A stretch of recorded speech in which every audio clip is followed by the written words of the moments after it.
Ok, buenas noches, gracias Cristian. Para mí es un placer y te agradezco la invitación de poder compartir y poder interactuar en esta comunidad que también año a año veo que va creciendo y que cada vez más toma cuerpo, solidez y robustez, y eso es súper interesante que se pueda lograr estos esfuerzos y estas iniciativas, ¿no? Y que simplemente suman al conocimiento, al desarrollo que tanto necesitamos. Ok, en esta vez traigo un tema, en realidad yo, perdón, estoy haciendo un trabajo de tesis para el tema del doctorado en el Instituto Tecnológico de Aeronáutica de Brasil, donde estoy siguiendo mis estudios, y es parte de un estudio. En realidad este tema es un objetivo específico del estudio. La investigación es mucho más y estamos en eso imbuidos. Entonces, sí, me pareció interesante presentar este tema porque estamos totalmente relacionados dentro de la comunidad. Ahora que estamos celebrando los 55 años de la carrera, una carrera tan importante y tan de rigor y tan vigente actualmente, que es probable que también falte un poco de difusión y conocimiento en detalle, ¿no? De toda la potencialidad que tiene. Y en eso estamos, ahí vamos sumando. Ok, entonces el tema es los desafíos que tenemos actualmente en el sistema de enseñanza superior. Estos desafíos han sido revisados y han sido identificados a nivel global y son parte de una información relevante para un aporte en el que estoy trabajando. La agenda que vamos a tratar es presentarles el tema de investigación para, digamos, estar ubicados en el contexto, revisar fundamentos muy concretos de conceptos de pensamiento sistémico, digamos, dar un lineamiento también a alto nivel del sistema de enseñanza superior y presentar estos problemas y desafíos identificados en la literatura. Y cómo el trabajo de investigación que estamos realizando, pues pretende dar un aporte a dar soluciones a estos problemas y estos desafíos que actualmente tenemos, ¿no? Eso es el tema principal. Ok, entonces vamos con el tema de tesis. Como siempre, seguimos un esquema metodológico, un esquema de metodología estándar para investigaciones aplicadas, y que en este caso sigo el autor Finn, y que tiene estas etapas, ¿no? Básicamente la investigación está resolviendo el desarrollo de un framework, de un marco de trabajo, la evaluación de ese marco, solamente a nivel de propuesta, sino de evaluación como un caso de estudio, un caso piloto, y hacer el análisis de los resultados. Entonces, todo el año 23 empecé a estudiar, a imbuirme más en estos conceptos. Hay mucha información, muchísima información. Tengo todavía si hablamos, digamos, en enfoque ágil, un product backlog de artículos pendientes todavía que revisar, porque tenemos mucha información tan relevante. Pero bueno, había que hacer un corte y con esa información relevada pude establecer una propuesta de un framework, ¿no? O sea, el framework está listo, está definido, y lo que corresponde este año es validar en un caso de estudio, un caso piloto, para el próximo año tener ya resultados de la investigación. Lo que voy a presentar ahora es, digamos, un botoncito de esa parte. Eso para estar en el contexto. Entonces, el tema de la investigación es un desarrollo de un framework para diseñar un sistema de enseñanza superior viable basado en cibernética organizacional. Y van a descompar que en algunas láminas están en portugués porque es el idioma con el que interactúo, pero bueno, lo demás está en español. Entonces, tengo dos asesores, el profesor Francisco Cristóbal Lorenzo de Melo y la profesora Carmen Benderrain, que son profesores del ITA de Brasil. Entonces, la pregunta de investigación planteada es cómo desarrollar una estructura organizacional viable para un sistema. En este caso, obviamente, sistema quedaría demasiado amplio y ya hay muchos esfuerzos en ello, Y se focalizó, obviamente porque estoy relacionada a este sector, ya lo mencionó Cristian, soy docente de tiempo completo en la Universidad Peruana de Ciencias Aplicadas, soy docente de tiempo parcial en la Universidad Tecnológica del Perú, y bueno, he sido también docente en mi alma mater, la Universidad Nacional Mayor de San Marcos, entonces estoy muy vinculada al tema de la docencia, la enseñanza superior, y ese era el foco es el foco de interés, ¿no? Entonces, el objetivo general de la investigación es ese, desarrollar un framework, un marco de trabajo para poder diseñar un sistema de enseñanza superior viable, basado en principios de cibernética organizacional. Básicamente, uno de los componentes principales de este framework es un modelo, el modelo de Stanford Beer, que fue creado más o menos por los años 60, 70, es el modelo de sistemas viables, un modelo de la cibernética organizacional. Entonces, este modelo existe, este modelo no es, digamos, muy aplicado, y en el sector de educación las aplicaciones también son bastante, digamos, pocas. Entonces, hay esfuerzos, claro que sí, y la contribución es armar un esquema de trabajo que permita o facilite hacer más implementaciones de este modelo. Ok. Entonces, ¿dónde nos ubicamos hoy en esta charla, en esta ponencia? Como les comentaba, de acuerdo a la estructura metodológica, el año pasado se trabajó y se estudió, hay que hacer cursos también regulares y cursos bastante nuevos, algunos, en los cuales uno se va nutriendo de todos los conceptos actuales, ¿no? Entonces, de allí salió el interés de tomar esta RAM, esta especialidad de la cibernética organizacional. Otro objetivo era evaluar las actuales necesidades que tiene el sistema de enseñanza superior, ¿no? Y de forma global. Esto involucra un análisis en países desarrollados como países en vías de desarrollo como el nuestro. Obviamente hay situaciones comunes, hay situaciones bastante diferenciadas que podemos comentar y ahí debatir también.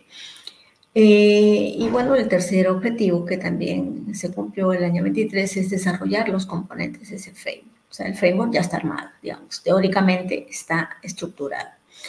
Lo que viene en este año es terminar de cerrar un caso piloto para poder evaluar y ajustar ese framework que se diseñó y que se estudió desde el año pasado, ¿no? Y el 2025 presentar resultados finales.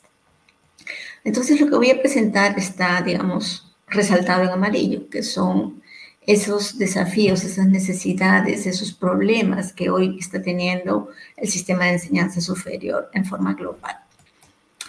Ok, entonces, para ir entrando a los temas, vamos a repasar algunos conceptos muy básicos, pero para estar, digamos, en un lenguaje sincronizados respecto a temas de, por ejemplo, ¿qué es un sistema?, ¿no? Tenemos esta autora, Leonard Beer, que nos identifica un sistema como un sistema parte de una definición de quien observa ese sistema. Es decir, pueden haber dos observadores y los dos observadores, digamos, mirar el mismo sistema, pero tienen perspectivas diferentes, ¿no? Por ejemplo, en una institución de educación superior o una universidad, aquí en el Perú, por ejemplo, paréntesis, resulta que nuestras instituciones de educación superior son principalmente las universidades, ¿no? O sea, una universidad imparte educación superior. En otros países no solamente es la universidad, hay institutos con rango de universidad que dan la misma calidad, con el mismo rigor y con las mismas diseños y exigencias y certificaciones que una universidad. Entonces, si nosotros miramos, por ejemplo, la universidad, lo podemos ver desde el frente del estudiante, del alumno, del profesor, de un director de investigación, de un rector o de un gerente si estamos hablando en el sector privado. Entonces, cada uno va a tener una perspectiva diferente, a pesar que estamos viendo la misma organización, digamos, en este caso la universidad. Entonces, por eso esos autores muy calificados y muy reconocidos también en estos temas señalan que, bueno, realmente hay diferentes perspectivas y a veces son perspectivas, la verdad, confrontantes, o sea, diferentes, porque no tenemos en la posición del interesado, el stakeholder, exactamente las mismas necesidades o las mismas perspectivas para una misma organización, ¿no? Por ejemplo, ahí se menciona entre académicos y empresarios. En este caso, académicos y empresarios se refiere a todo el personal involucrado en una universidad y los empresarios referidos a las empresas, ¿ya? Que también tienen diferentes perspectivas. Tenemos otro autor muy reconocido también en estos temas, José Pérez Ríos, que nos dice que el pensamiento sistémico nos proporciona una estructura intelectual muy útil para la resolución de problemas que tienen que ver con toda nuestra humanidad, ¿no? Problemas reales y complejos, y básicamente que están en nuestras organizaciones, ¿no? También a Russell Ackoff, otro excelente autor, menciona que el pensamiento sistémico es totalmente expansionista, totalmente holístico, ¿no?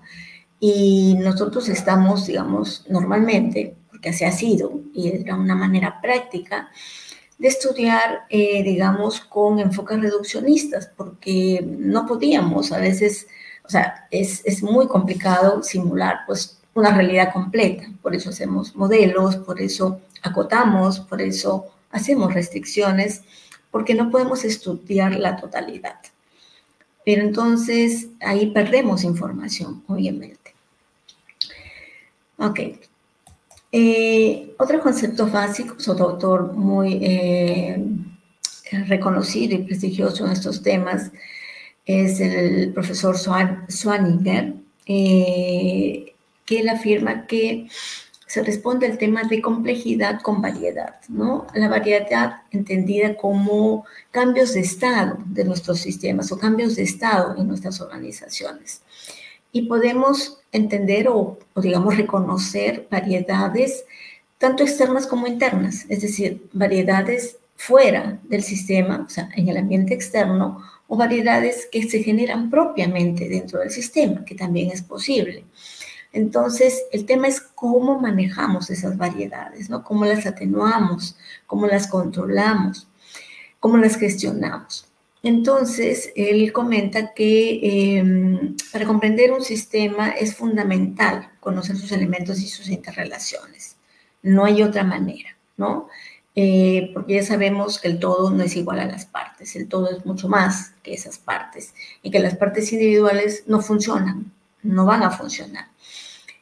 Por eso ahí tenía unas figuras del cuerpo humano, que eso, digamos, clarifica bastante bien estos conceptos en el sentido que nosotros como personas somos un sistema totalmente completo y con un altísimo potencial, ¿no? Pero no podemos separar nuestros subsistemas, digamos, nuestro sistema circulatorio, nuestro sistema nervioso, nuestro sistema digestivo, o sea, podemos separar para estudiarlos, pero no podemos constituir, pues obviamente, a una persona, a un ser humano, con sistemas separados y unidos. El sistema funciona íntegramente y tiene la vitalidad con esa integridad. También, entonces, un enfoque sistémico tiende a centrarse, como se dice aquí, en el todo, pero incorpora esas partes, ¿no? Y eso es lo que se menciona y se grafica un poco allí. Tenemos algunos otros autores también que dicen, por ejemplo, recalcan y ratifican esos pensamientos y esas afirmaciones de estos autores reconocidos que, por ejemplo, dicen, cuando tengamos suficiente comprensión de la situación que observamos, recién podríamos tomar cambios. Es decir, y esto sucede y podemos de repente comentar y quedarnos mucho más tiempo, pero hasta en la vida cotidiana, ¿verdad? En la vida real, ¿cuántos observamos como analistas, como especialistas, como expertos, cuántos cambios se pretenden hacer sin tener un conocimiento cabal de qué es lo que sucede? Y resulta que esos cambios al corto tiempo, al mediano tiempo, pues terminan siendo más problemas o siendo una solución adecuada. Pero ya se hicieron, ya se invirtió tiempo, gasto, dinero y más. Otro autor también comenta, dice, cuando conseguimos realmente ver relaciones y estructuras de comportamiento, recién podemos comenzar a entender cómo trabajan los sistemas. Esto nos llama a una reflexión de un estudio y un entendimiento mucho más profundo de esas componentes y esas partes que forman un sistema al cual estemos estudiando, ¿no? Ok. Entonces, digamos, refrescando esos conocimientos básicos del pensamiento de sistemas, ahora tratamos de incursionar en entender, digamos, este sistema de enseñanza superior. Obviamente hay mucha información y mucha literatura. Yo estoy haciendo un compendio para, digamos, presentarles o llamarles la atención con el tema y ojalá lo logre. Obviamente no es toda la información y vamos, voy a compartirles igual. Entonces, la educación superior constituye pues un rico patrimonio cultural y científico, ¿verdad? Que no solamente nos alienta en un tema estrictamente personal, sino logra cambios y aportes y transformaciones en nuestras sociedades, es decir, en todo el mundo.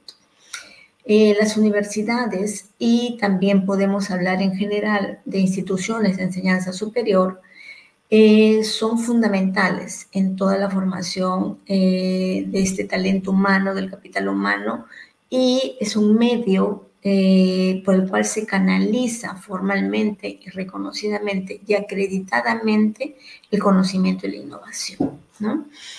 Estas organizaciones que están en ese sector educativo, entonces, son vitales para el crecimiento de todos los países, ¿no? Y bueno, podemos observar, la verdad, diferenciadamente, y tenemos que ser, digamos, reconocer en qué estamos y cómo estamos, si eso lo dicen varios autores, y creo que es algo real, si queremos avanzar. Entonces, es vital saber cómo estamos también a nivel del mundo, de Latinoamérica, y específicamente el Perú, ¿no? Que es nuestro país y por el cual queremos apostar a avanzar más. Entonces, visto este sector, no solamente por la relación personal como autora, como investigadora, sino por la importancia de la enseñanza superior de una manera global, es que este tema surge de interés. Aquí tenemos algunos datos interesantes que podemos compartir y analizar o comentar, ¿no? Por ejemplo, tenemos alguna información de organismos internacionales en los cuales, por ejemplo, en 76 países se menciona que el 70 y 80% de estudiantes ricos pueden completar sus estudios. Es decir, a pesar de estar en una situación económica muy favorable, hay aspectos que no permiten que ese estudiante, aún con recursos económicos, complete sus estudios, ¿no? Y también se tiene que el porcentaje más alto de estudiantes pobres en educación superior completa corresponde a los Países Bajos. Aquí un poco, digamos, hay que tomarlo con pinzas, este tema de pobreza, porque definitivamente, claro, si queremos comparar, hacer una comparación global, definitivamente, y hay que ser claros, un pobre en Latinoamérica no es lo mismo que un pobre en Estados Unidos, un pobre en Europa, ¿no? Las capas económicas, los estratos económicos, las formas como se diferencian, cómo los gobiernos actúan y benefician a su población, son bastante diferenciadas. Pero aún así, este porcentaje es altísimo y lo tiene los Países Bajos con 40%. O sea, si ese es el tope, imaginemos que todos los demás países están menos ese valor. En el caso de Perú, tenemos que más o menos 3 millones de personas, o 3 millones y medio, cerca de 3 millones y medio de personas mayores de 25 años tienen un nivel superior universitario. Es decir, de todo ese grupo, en ese rango de edades, que podríamos establecerlo, digamos, para ser lógicos, y así lo tienen muchas estadísticas, entre 25 y 65 años, es el 15% nuestro, ¿no? Entonces, si nos comparamos con países desarrollados como Canadá, Canadá tiene el 56%, digamos, en esa misma equiparidad. Entonces, estamos bastante bajos, ¿no? Resulta que en el Perú específicamente la carrera de ingeniería es una de las más requeridas y la que más estudia en general. Es la profesión más ranqueada. Respecto, bueno, nuestra población actualmente, bueno, el año 22 estaba, estas estadísticas corresponden al año 22, por eso es que puse el valor, la población de Perú de ese año. Y por este lado, a la derecha, vemos que la producción científica latinoamericana, bueno, en el podio tampoco estamos, no subimos a podio todavía. Está Brasil, está México y Argentina, ¿no? Con una producción bastante interesante en temas de producción científica y de investigación. Ok, aquí tenemos alguna información más de los países con más universitarios en el mundo, ¿no? O sea, vemos, de acuerdo a la gráfica, que, bueno, definitivamente Europa tiene mucha saturación, ¿verdad? Hay más países, hay mucha saturación de estudiantes universitarios, realmente. Y bueno, si nos vamos a Latinoamérica, vemos podemos reconocer 3 países importantes, que son Costa Rica, Colombia y México, ¿no? Entonces son los que están, digamos, mejor ubicados con un porcentaje más alto. Costa Rica con 23%, Colombia con 22% y México con 16%, ¿no? Entonces, esto está midiendo el rango de edades de 23 a 64 años que realizaron estudios superiores, ¿no? Y esta es una información de la OECD, que es oficial y también la pueden encontrar. Esta estadística corresponde al 2018, en la que estaba disponible. Entonces, bueno, un poco esa es la situación. Aquí, yo sé que hay mucha información, pero voy a tratar de explicarla para tener por lo menos un contexto de esta perspectiva de este sistema, ¿no? En realidad tenemos muchos subsistemas, muchas organizaciones donde brindamos, en el mundo, donde se brinda educación superior. Este sistema tiene un input, ¿no? Tiene un input que son los estudiantes, los alumnos, los futuros profesionales. Pero desde que existe este input, o sea, desde que yo tengo acceso a este sistema, un estudiante X, el acceso no es libre. Es decir, no todos los que quieren estudiar pueden hacerlo. Y los motivos son varios, ¿no es cierto? No son temas económicos, son temas de recursos o temas de acceso a la población de estudiar. Y lo mismo tenemos a la mano derecha en el tema del resultado, de lo que este sistema otorga a la sociedad, que son los profesionales, ¿no? Pero resulta que aún ingresando al sistema, a la organización, no todos los que quieren estudiar, y eso lo hemos visto en las estadísticas y es real, terminan los estudios. Y hay muchos factores que bloquean ese objetivo. Nuevamente, temas de recursos económicos, temas de recursos de infraestructura, de tecnología, problemas familiares, en fin, muchos aspectos que vamos a ir detallándolos más adelante. Y si resulta que obtenemos el objetivo, ¿no es cierto?, el ser profesional, pues a veces hay un gap entre lo que el estudiante estudió, valga la redundancia, y lo que la empresa requiere como perfil laboral, ¿no? Entonces, resulta que hay muchos estudios que se han tenido con mucha ímpetu, pero que no se aplican en el sector empresarial. Y algunos temas que el sector empresarial puede estar requiriendo, que ese profesional que contrató no los pudo llevar en la universidad. Entonces, hay una brecha realmente allí también. Hay más información acá, pero no quiero detenerme en eso, pero que es lo principal. Y vamos con el tema de los problemas y desafíos que se identifican en razón de una serie de autores que han estado trabajando, investigando con mucha información, con mucho detalle también, y son mucho tiempo, ¿no? Muchas horas que uno dedica y tiene que estudiar para poder sacar conclusiones o conocer muchos temas. En realidad el conocimiento cada vez es más grande, entonces hay mucha información. Bueno, lo que hice fue entonces revisar información relevante, actual, y estructurar los problemas identificando 20 problemas principales, ¿no?, que coincidían entre los autores y que eran redundantes entre los autores también. Y a esos problemas les asocié las causas que también eran mencionadas en la información. O sea, este trabajo fue de estructurar este esquema, digamos, para que sea más entendible, ¿no? Y me llevó a identificar 20 problemas importantes, 20 problemas críticos. Estos 20 problemas también siguió una etapa de análisis en encontrar qué desafíos tenemos a razón de tener toda esta situación problemática que es global. O sea, estos problemas están inmiscuidos en temas de países con desarrollo y en desarrollo. Definitivamente sí se identificó algunos puntos específicos para países en desarrollo y que igual los podemos comentar, pero vamos a avanzar un poquito más.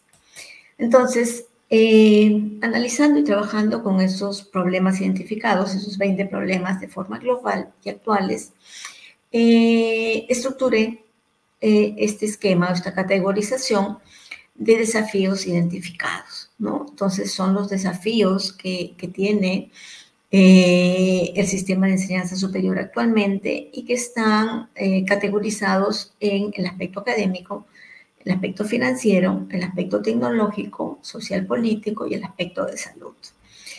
Un poco para identificarlos un poquito más, en el tema académico resulta ser la calidad de enseñanza el aspecto más relevante, ¿no? O sea, la mayoría de los problemas se centran en tener inconvenientes en mantener una calidad de enseñanza. En el aspecto financiero, pues hay costos elevados, aún sea una universidad o una institución universitaria, pública o privada, hay costos involucrados y que son bastante altos, ¿no? Y que en el caso de nuestros países, pues definitivamente no se puede invertir lo que se debería invertir en la formación de un estudiante universitario, ¿no? Entonces, hay excesos y hay defectos, digamos. En el caso de las universidades privadas, pues también podemos conocer que definitivamente las pensiones son bastante elevadas y no todos, definitivamente no es un acceso libre, porque obviamente tenemos que tener recursos económicos para poder acceder a esa universidad con esa específicamente calidad, ¿no? Entonces, la universidad pública no puede atender toda la demanda y tenemos la universidad privada que cubre esa demanda, pero obviamente con otro esquema y con otra infraestructura. En el aspecto tecnológico, también existe un tema, un gap en la alfabetización digital. Y esto sucede tanto en docentes como en alumnos, ¿no? Y también hay una diferenciación en el tema de género, realmente. En el aspecto social y político, indudablemente hay políticas educativas que no están, digamos, favoreciendo o alentando un mayor desarrollo, ¿no? Y que podrían también o necesitarían también ser adecuadas. Yo creo que ahí sería todo un tema discutir sobre la posición y las responsabilidades y funciones que tiene la SUNEDU, por ejemplo. Y en el tema de salud también es otro aspecto, es otro desafío del sistema, porque hay situaciones evidentemente de salud mental y enfermedades mentales que no ingresan, bueno, hay las que ingresan al sistema, es decir, obviamente hay estudiantes que pueden tener algún problema de salud mental, pero que eso no impide que sea un estudiante o que pueda estudiar, ¿no? O sea, hay diferentes estados y diferentes variedades de enfermedades mentales. Eso es amplio. Pero hay enfermedades mentales que sí se originan dentro del sistema, producto del estrés, de la presión, de la competitividad, de la recarga de trabajo. Hay muchos aspectos. Entonces, hay un tema también latente allí. Entonces, esos son los 5 aspectos identificados en base al análisis y a la investigación de los 20 problemas identificados que fue realizada a raíz de las investigaciones de varios autores, ¿no? Los que se identificaron. Aquí solamente voy a mencionar algunos, que en realidad son 20, pero vamos a comentar por lo menos algunos de cada sector para tenerlo un poquito más detallado. Respecto al tema académico, resulta que la posición del ranking universitario es una variable más que importante, ¿no? Esto sucede en todo el mundo, sucede aquí en el país y definitivamente pelear o competir por una posición de ser reconocidos como una universidad, rankeados en estos, en estas posiciones que se organizan a nivel global es vital, ¿no? A veces los CEOs son, digamos, movidos si es que no se alcanza una posición expectante o esperada o si se decae en la posición actual. El modelo de educación online vino, se quedó, no es un tema de la pandemia, ya existía obviamente antes de la pandemia y rompe barreras en temas de ubicaciones geográficas, de recursos, de tiempos y es cada vez más un modelo, digamos, aceptable como estándar o normal. La garantía en la calidad de enseñanza lo habíamos mencionado y tenemos un punto más en el tema de baja productividad, baja capacidad de investigación y producción científica. Esto obviamente afecta más en nuestros países en desarrollo. En los aspectos financieros tenemos, por ejemplo, el problema de existe una generación excesiva también de ganancias por estudiantes matriculados, ¿no? Y también existe un endeudamiento muy alto de los estudiantes por cubrir esos estudios, ¿no? Endeudamiento que puede ser pagado por muchos años. Y también hay un tema respecto a los salarios de los docentes, ¿no? Que pueden afectar también sus ingresos y la estabilidad del docente en la modalidad que esté contratado. Sobre temas tecnológicos, tenemos de hecho el componente de la IA y tenemos a veces el uso y el abuso también de la IA, ¿no? Entonces ahí también hay que lidiar con esta herramienta que es, o sea, parte de lo que es el desarrollo tecnológico y que la debemos usar, y sí, claro, pues usamos profesores y docentes, pero con, digamos, un control adecuado, ¿no? Por el lado de la parte social y política, tenemos que existe realmente una desigualdad bastante abierta, por decirlo así, respecto al acceso de la educación, ¿no? En el tema básicamente de bandas y sectores. Y también existe pues lentitud o retraso o abandono de los estudios, ¿no? Si recordamos cuando mencionaba al sistema, decía a veces entra, ¿verdad? El input, el elemento de transformación al sistema o a la organización de enseñanza superior, pero a veces ese elemento no consigue el objetivo, o sea, sale del sistema sin cumplir el objetivo.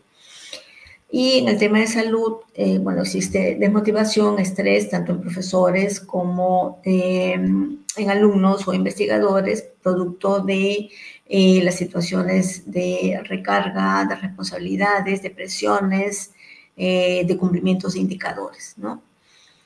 Y más. ¿Ok? Entonces, estos 20 problemas fueron clasificados en estos 5 aspectos que resultan ser desafíos para este sistema de enseñanza superior de forma global. Ahora, dentro de la investigación también relevamos e identificamos varios métodos que existen actualmente para poder abordar estos desafíos, ¿no? De los más usados, digamos, ¿no? Está el modelo de sistemas fiables, un modelo de Stanford-Beer, de cibernética organizacional, está otros modelos de cibernética organizacional que también son complementarios, está lo que conocemos las herramientas que corresponden a planeamiento estratégico como la matriz SWOT y también métodos de estructuración de problemas que corresponden también a la EUSOF que estábamos mencionando, ¿no?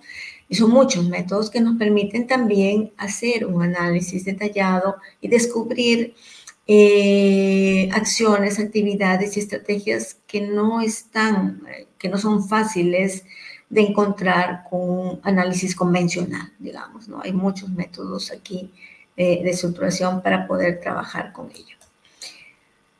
Ok, entonces, solamente para dar una pincelada sobre la propuesta y cómo fue trabajándose esto, ¿no? Entonces, tratamos de entender el sistema, tratamos de informarnos qué hay en este sistema, cómo funciona este sistema de forma global y luego vamos a aterrizarlo a un caso específico y entender la complejidad que tiene. La complejidad vista porque hay muchos stakeholders, muchos interesados que participan en ese sistema y como lo mencioné desde el inicio, pues con unas perspectivas totalmente diferentes, que a veces parecerían incluso opuestas, pero que en realidad de lo que se trata es de encontrar una propuesta que cubra esas aparentemente conflictantes posiciones. Pudimos identificar entonces estos 20 problemas, identificamos 5 aspectos relevantes relacionados a desafíos que tiene el sistema actualmente y que deberían poder trabajar. Y definitivamente una solución es un cambio, o sea, no podemos mantenernos igual. O sea, mantenernos igual significa, no sé, ya no la próxima vez presentarles 20 problemas, sino de repente 30 o 40 más. O sea, si es que no se toman, digamos, acciones, ¿no? La propuesta, y eso es lo que ya trabajé sobre una nueva estructura, un marco de trabajo, es un nuevo framework, ¿no? Este framework está basado básicamente en un pensamiento de sistemas y en la cibernética organizacional.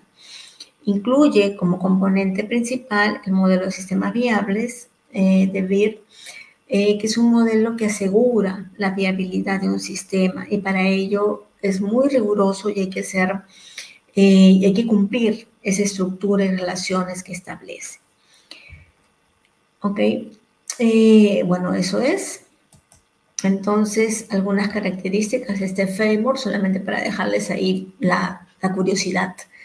Está basado, entonces, en este modelo de sistemas viables, tiene un enfoque sistémico, un enfoque holístico, ya está diseñado, está estructura teórica y la idea es poder cerrar validaciones con el caso piloto, el caso práctico y si tenemos éxito con eso, estoy segura que sí, pues que este framework pueda ser usado y aplicado en más organizaciones, en más sistemas. En realidad está, digamos, diseñado y está trabajado para el sistema de enseñanza superior, pero si nos abstraemos, en realidad está diseñado, y bueno, lo he diseñado pensando en que esto puede extenderse a cualquier sistema. Es decir, tiene las pautas y las guías y los esquemas y los elementos para poder hacer una extensión.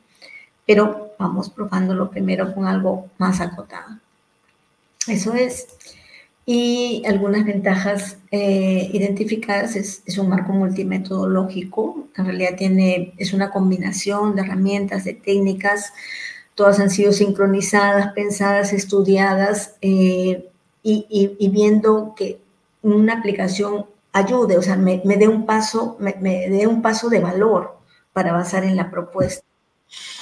Y esa combinación, pues, para esa combinación, o sea, implica estudio de esas herramientas, ¿no? Y que esas herramientas funcionen. Y en eso estoy actualmente, en esa práctica, en esa validación práctica. Cuando hablamos del ciclo completo de implementación, es justamente poder llevar a la organización o al sistema que quiera probarlo y obviamente tenga la necesidad, todas las organizaciones, todos los sistemas quisieran ser viables, es decir, mantener una sostenibilidad en el tiempo, ¿no? Y controlar toda la variedad o todas las variables externas e internas y manejarlas adecuadamente. Entonces, este framework va desde la definición del sistema foco de estudio, hasta una propuesta del plan de implementación, ¿no? Entonces, por eso se dice que tiene un ciclo completo de implementación. y puede ser una guía tanto para expertos, para quienes ya están imbuidos en el tema de la cibernética organizacional, como para organizaciones que no teniendo, digamos, ese expertise, ese conocimiento, decidan y quieran validar, quieran poner en práctica, porque va a ser como una guía muy, digamos, como un facilitador para la implementación de los modelos. Ok, eso es lo que les quería comentar. Y aquí tenemos algunas conclusiones específicas. El sistema foco que identificamos al inicio, este framework tiene 5 fases. No es el tema del congreso, de la ponencia presentar el framework, fue un objetivo específico de la investigación. Pero solamente para comentarles, este framework tiene 5 fases y la primera fase, que era la parte inicial, como les comentaba, identifica el sistema, los sistemas relevantes y el sistema foco. Y en esta primera parte se usa una metodología, una técnica que es el SCM. Entonces, aquí identificamos que no solamente es el concepto universidad, digamos, ¿no? Hay, como les decía, en otros países, pues instituciones que dan enseñanza superior con la misma rigidez y la calidad de una universidad. Entonces, les denominamos instituciones de enseñanza superior. Como hemos visto, el 40% de los problemas que identificamos en la revisión de muchos autores e investigadores corresponden al contexto académico, ¿no? Que es la parte, digamos, vital. Y es clara esa relación. Y encontramos que el 10% de los problemas identificados corresponden al desafío de contexto social y político, pero no significa que hacer un porcentaje menor, digamos, sea menos importante, ¿no? En este caso es un porcentaje menor, pero es muy relevante las políticas, las normas, los controles que se dan en la educación superior en cada país. Bueno, el estado de la investigación completa es el trabajo ahora de validación del framework en una universidad privada aquí del país, de Perú. Y bueno, la idea sería que este framework pueda extenderse y pueda ser adoptado por otras organizaciones post-validación, obviamente. Eso es. Y bueno, termino con las referencias. Estas son algunas, de verdad son bastantes más, pero son algunos autores que consideré relevantes incluirlos para que los puedan tener también. Y eso es. Muchas gracias por su atención. Si hay alguna pregunta, alguna tarea que me pueda llevar, sería más que excelente también. Entonces, eso es. Gracias. Listo, Mercedes, muchas... bueno, ahí está tu CV ahí para que te puedan ver también los seguidores. Bien, yo tengo algunas consultas ahí, los chicos seguro van a hacer ahí algunas de las preguntas. Primero, el trabajo que desarrollas y esta parte de la... Me voy a ir por el tema de la IOSoft, ¿no? Que es... no sé si... creo que en Latinoamérica, exceptuando creo Brasil y por ahí quizá México, una parte de alguna manera como que está volviendo a retomar, ¿no? Esta parte de la IOSoft, porque años anteriores se trabajaba, ¿no? Y digamos que hubo unos años en los cuales la IO se metió mucho en la parte cuantitativa, ¿no? Entiendo por la explosión, pues, de las computadoras que vino, las soluciones, ¿no? Y se fue yendo por esa rama. Sin embargo, los problemas organizacionales, pues, seguían aumentando en complejidad, donde hay pues una variabilidad de participantes, en este caso de elementos.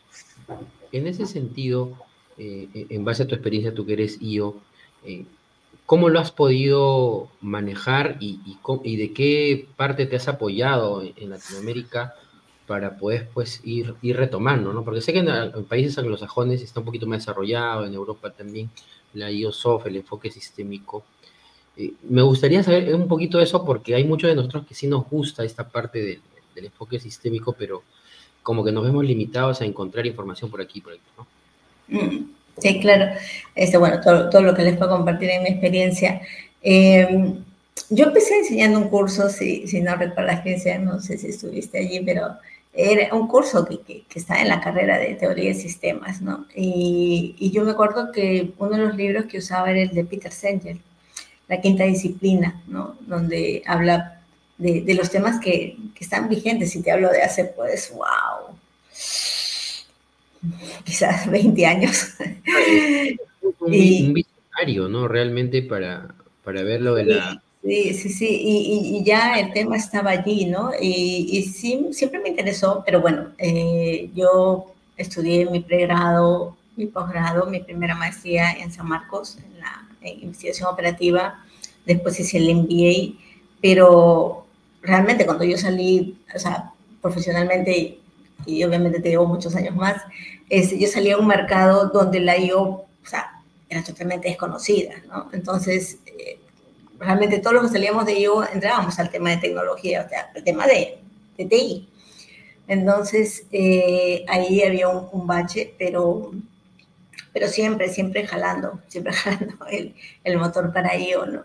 Y luego, bueno, mi experiencia es mucha en el tema de tecnología, pero está toda la formación que llevamos en la carrera, que es excelente y que realmente te trabaja mucho el tema cognitivo, el tema de habilidades de análisis, de enfoques completos e integrales. Entonces, bueno, luego se presentó esta oportunidad, bueno, tuve el MBA por un tema más de gestión y de ahí se presentó esta oportunidad de seguir el doctorado, ¿no? Y es ahí donde encuentro lo que tú mencionas, ¿no? Esta total apertura, este mundo más amplio que todavía, que lo había un poco dejado y que lo estoy retomando, y donde realmente, o sea, cuando nosotros empezamos a estudiar IO, empezamos a estudiar la IO Hard, ¿no es cierto? Que es lo conocido. Entonces tenemos modelos estructurados, modelos matemáticos, modelos predefinidos, hacemos restricciones, definimos las variables y el modelo cuadra perfectamente. Pero ese modelo representa una realidad que ya está acotada, o sea, ya la sesgamos. Cuando definimos las restricciones de un modelo X de programación lineal, por ejemplo, cuando definimos las variables y los parámetros, ya estamos el escenario recortándolo. Entonces, ese modelo funciona para ese escenario y con esa estructura de diseño. No funciona para todos. O sea, y ahí perdemos muchísimo escenario, ¿no? Entonces, muchos autores, y son varios de los que mencioné allí en la presentación, empezaron a ir hacia atrás. Es decir, oye, estos modelos, o sea, están saliendo y sí funcionan, son óptimos, pero no cubren la realidad actual, ¿no? Y lo que tú has mencionado, los problemas siguen aumentando y las organizaciones siguen teniendo problemas. Entonces, hay algo más antes. Es decir, antes de definir ese modelo, o sea, antes de definir ese modelo matemático, hay un paso anterior, que es todo lo que estaría cubriendo la IOSOF, en hacer un estudio más detallado, más analítico de los sistemas con un enfoque sistémico y en el caso de las organizaciones usando cibernética organizacional, ¿no? La cibernética nace con Norbert Wiener, ¿no? Pero cuando se empiezan a aplicar, hay muchos autores, cuando el autor de referencia básico que tengo ya falleció, pero es Stanford Beer, él empieza a trabajar la cibernética con las organizaciones y él es el que establece este modelo de sistemas viables. Y es allí donde, y claro, es justamente inglés, entonces es toda esa corriente, digamos, en UK, en Europa, donde es mucho más fuerte ese estudio, ¿no? Que es muy diferente al tema en Estados Unidos y obviamente en nuestros países, salvo los que tú has mencionado. Y es ahí donde se empieza a ver mucha literatura y mucha investigación sobre temas de estructuración de problemas, sobre temas de estudios sistémicos, de pensamiento sistémico, es otra perspectiva, ¿no? Y hay muchos conceptos que en realidad siguen debatiéndose, siguen discutiéndose y siguen buscándose aplicabilidad. Y es más que interesante. Entonces yo estoy tratando de meterme en ese mundo y tratar de entender más y aprovecharlo y y poner en este framework que he diseñado, pues, muchos elementos de esa parte de la IOSOF.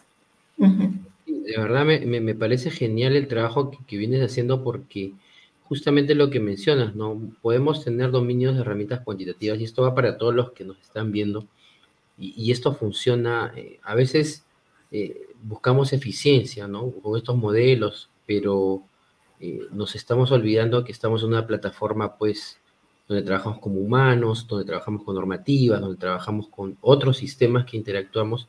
Y muchas veces esas soluciones que damos desde el punto de vista IO-hard, que puede estar bien armado, son de muy corto plazo porque no consideramos, pues, todo el sistema a su alrededor. Y es ahí donde la IOSoft, pues, es uno de los pilares para entrar, ¿no? Primero a analizar tu realidad problemática. Por ejemplo, presentaste la figura rica, ¿no? Esa parte genial, genial, porque ves pues todas las aristas y allí muchas veces pensabas trabajar con un modelo matemático, pero cuando haces ese esquema te das cuenta que el problema no está tanto por un tema quizá matemático y que ya de repente en la implementación puedas afinar quizás sí, ¿no? Un punto específico, ¿no? Y entonces tomo esa parte, Mercedes, que nos has comentado, para poder fortalecer ello. Hay dos consultas que nos menciona aquí. Uno es Alejandro, nos dice, hay un slide que presentabas donde estaba el causa problemas. La pregunta es, ¿son unidireccionales todas? Es decir, una causa da un problema y la otra pregunta es, ¿se podría utilizar un enfoque 80-20 para este caso atacando solo el 20% en cada uno de los 5 aspectos, el social, académico, financiero, para solucionar el 80%? Ok, vamos con la primera. En realidad, sí, se ve como unidireccional, pero en realidad hay, desde el punto de vista de sistemas, las cosas no son tan directas, en realidad hay mucha mixtura ahí, pero sí para la presentación pues puse, digamos, para un ordenamiento, para una estructura, los puse a un lado las causas y lo más relacionado a los problemas. En el caso del 80-20, nuevamente, si nosotros empezamos a particionar, como comentábamos hace un momento con Cristian, perdemos información, ¿no? Y al perder información, las soluciones probablemente, como lo decía Peter Singer o otros autores, la solución aparentemente hoy va a ser un problema mañana, con toda seguridad. Entonces, la idea es de tener todo el contexto. Definitivamente, si recordamos un poquito o reflexionamos, en realidad un sistema de enseñanza superior es muy amplio, muy amplio, ¿no? Yo he tomado, digamos, una partecita que es un sistema foco, un elemento importante en ese sistema para poder validar el framework ahí, ¿no? Entonces, la idea sería, si, como vieron en el esquema, si todos esos elementos empiezan a trabajar en su viabilidad, pues empiezan digamos, no sé si la palabra correcta sea empujar, pero empiezan a que el sistema se reconvierta. Porque acuérdense, el concepto básico, ¿no? El todo es la interrelación de las partes, ¿no? No es la suma de las partes, es la interrelación. Entonces, yo creo que hay mucho trabajo, yo creo que hay muchas cosas por hacer y me imagino que así como, no sé, ahora estamos usando los modelos de inteligencia artificial, los modelos predictivos, y son modelos que se crearon igual hace 30 o más años, que por temas de recursos computacionales no se podían correr y hoy funcionan bastante bien.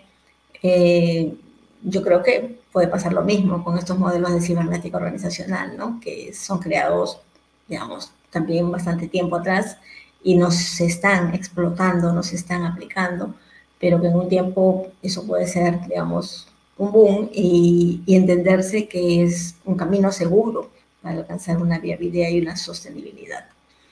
Eso es. No te escucho. Sí, es bastante interesante este campo, digo.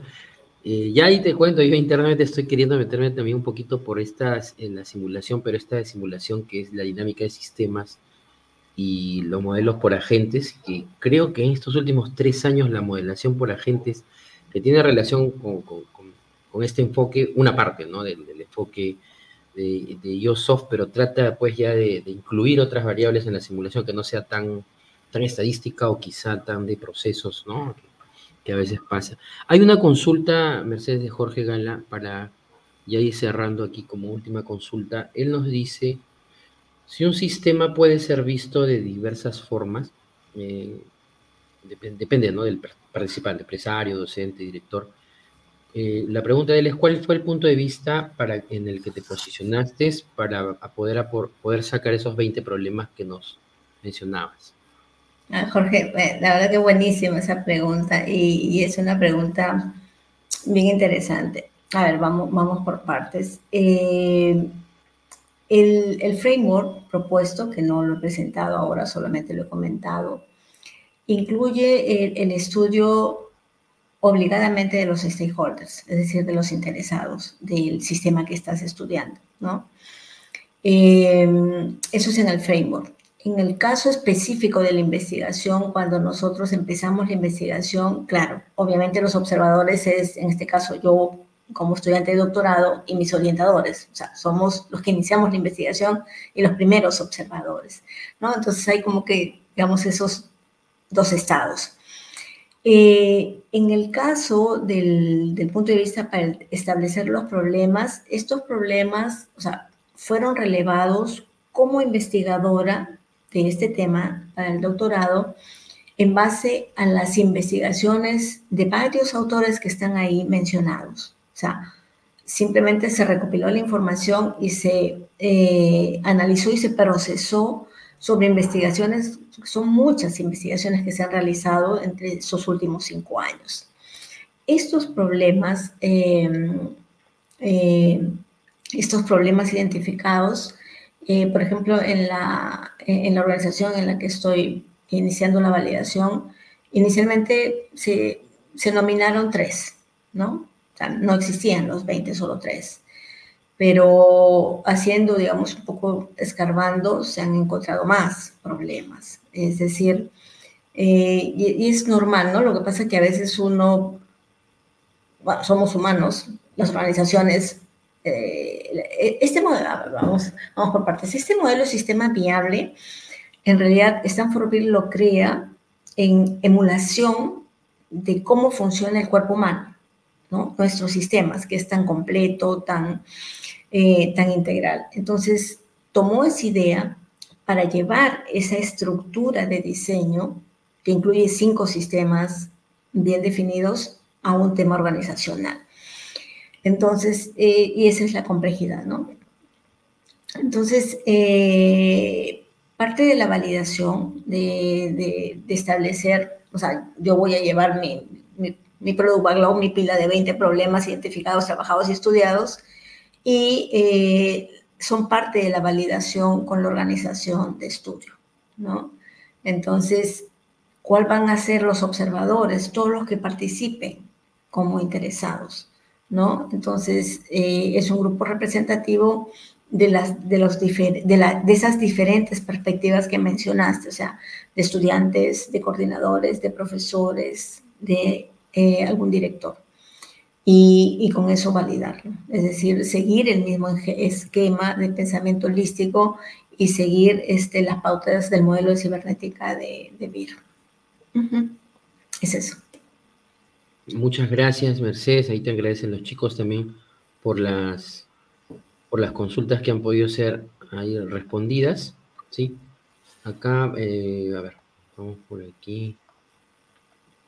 Listo. Aquí voy a compartir una pantalla, Mercedes. Agradecerte nuevamente. Bueno, esta es la segunda charla, creo que tuvimos una hace unos años. Cuando nos contactamos ahí, te vi por uno de los pasillos de la universidad, me acuerdo. Estábamos por ahí y bueno, en pocos años creo que hemos logrado bastante. Te felicito en el trabajo que vienes haciendo, desarrollando, y bueno, de parte del equipo de Mundo IO, hacer el reconocimiento pues a esta charla, a esta conferencia, otorgando este certificado a la magíster, Mercedes Bustos Díaz envía también en reconocimiento por su contribución con la conferencia Desafíos del Sistema de Enseñanza Superior, con un enfoque sistémico que tanta falta hace a muchas organizaciones allá afuera, y que sea una motivación para que los profesionales puedan comenzar a entrar más a este campo.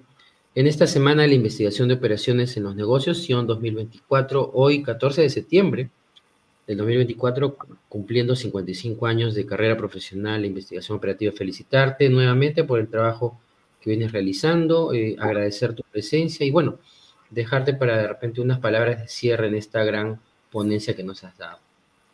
Nada, Cristian, agradecerte nuevamente la oportunidad, invitarlos el próximo sábado, me parece, que voy a estar también dando una conferencia un poco más cortita en la Escuela de Investigación Operativa, también siempre apoyando y participando y siendo parte del